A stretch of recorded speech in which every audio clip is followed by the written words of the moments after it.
Let's check in on the issue of the budget. This is something that Trump and the Republicans say they care deeply about.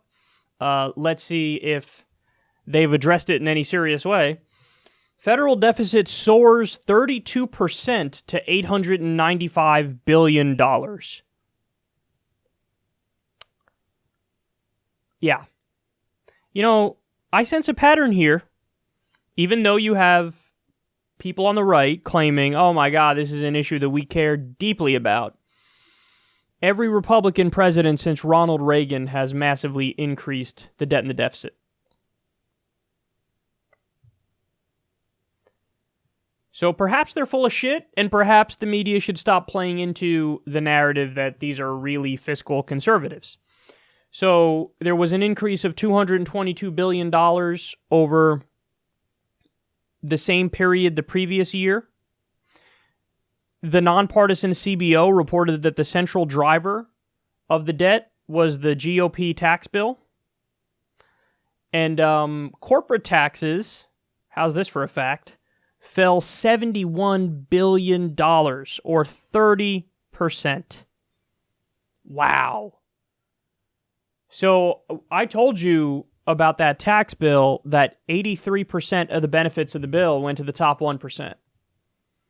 And you also had just a giant, basically, corporate welfare check handed over to corporations.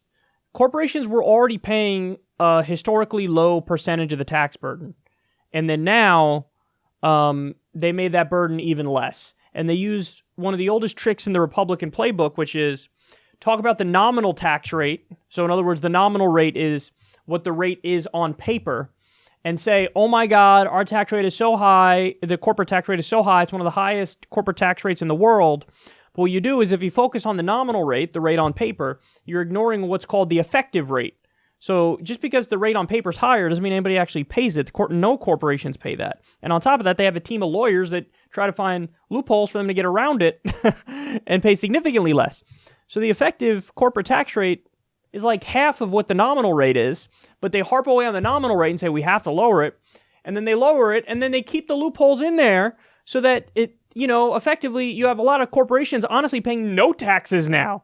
Look at what happened with Amazon. Amazon paid no taxes. Meanwhile, Jeff Bezos is worth about $150 billion. So they bought the government. Corporations bought the government. They rigged the rules in their favor, and they rigged the rules against you.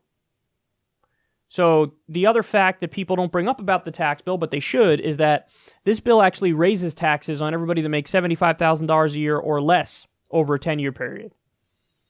So interesting how the tax cuts for the rich and the corporations were permanent, but whatever tax cuts were in there for working people, not permanent, temporary.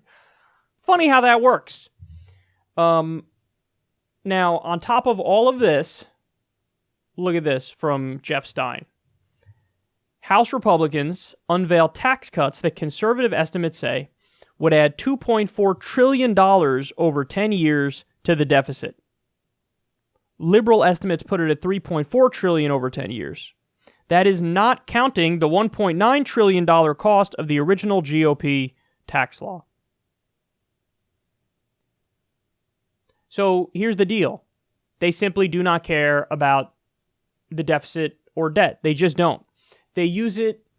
They use that issue to hammer Democrats and accuse Democrats of being fiscally irresponsible after the Republicans run up the debt and the deficit. And then when the Democrats take control, the Republicans will then turn around and go, oh, look at this debt. Look at this deficit. Why can't the Democrats fix this? I guess they're fiscally irresponsible.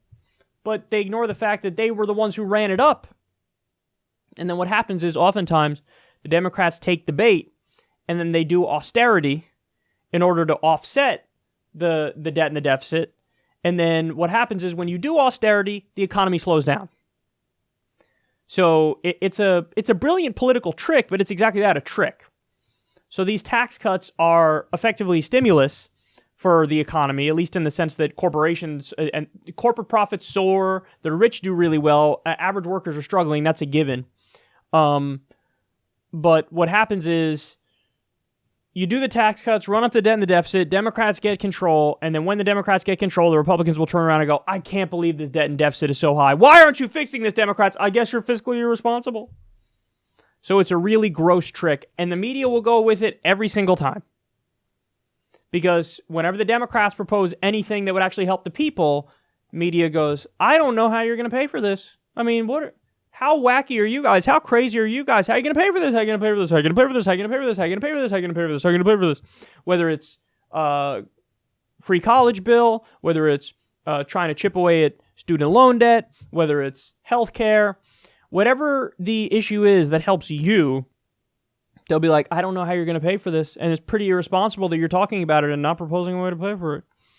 But now flip the script and go look at the dialogue in mainstream media whenever there's another tax cut for the rich proposed, whenever there's another war proposed, whenever there's another bombing campaign proposed. Go ahead, you go take a look. See how many mainstream media hosts go, how are we going to pay for this? Bombing Syria, what are we doing? How are we going to pay for this? I don't understand. How are we going to pay for this? Another corporate tax cut, how are we going to pay for this? I don't understand. How are we going to pay for this? Never bring it up in that context. Ever. Ever. So budgets are a reflection of morality and your priorities. So if you care about something like healthcare and education, that's right. You say those are off the table and we're going to fund them, and we got it. We'll find a way. But they don't do that. All of a sudden, everybody's, fiscal conservative. What about the deficit? What about the money? Oh my God. But like I just said, and like the Republicans demonstrated and did, they'll do it for tax cuts for the rich, and there's no talk about that. They don't even bring up the deficit. They pretended to care about it. Now they're like, deficit? I don't even know what that means. What do you mean deficit? I don't know deficit. And also, will the media ever fact check them and go, you guys all said that this tax bill was not going to increase the deficit. They all lied, and they were like, no, come on, guys, no, it's not going to, you thought this was going to add to the deficit? No, see, what'll happen is our tax cuts will unleash the beast of the private sector, and the economy will roar, and as a result of that, even though we lowered the tax rate, there will be more revenue coming into the government, because even though it's a smaller rate, it's a rate on more money, a lower rate on more money, so it'll be a net decrease in the deficit, and it'll lead to a surplus. But that didn't happen. And we know that wasn't going to happen. That's your theory, but when your theory is tested, empirically, it does not come true. So will anybody in media point that out? Nope, nobody will. Hey, you guys said we have the clips, whether it's fucking Larry Kudlow or all the people who were pushing it saying, hey, this is going to, Gary Cohn, this isn't even going to add to the deficit. It's already adding to it. So they're all full of shit, and the media is terrible at doing its job and covering this objectively, and it's pathetic.